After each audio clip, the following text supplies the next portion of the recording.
Today is the beginning of a new era with the presentation of our first high-performance electrified vehicle. Now I will show you the main details and features of this fantastic drivetrain.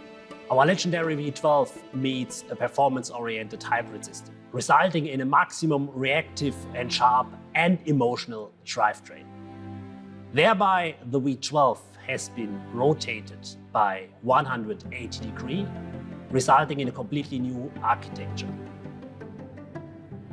The V12 has been revised completely with an outstanding power output. We have more combustion power, we have more revs, we have more thrill, and we have more emotions.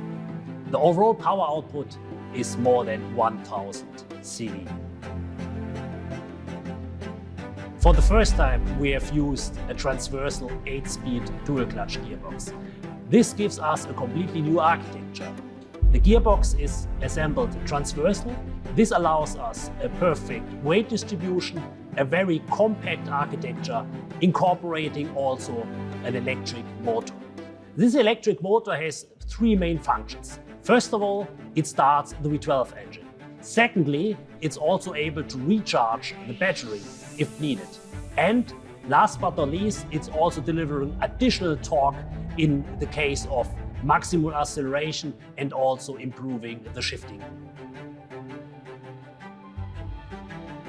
So you have seen that this drivetrain is really very emotional, very exciting. But I can tell you also the other components are very exciting, so stay tuned.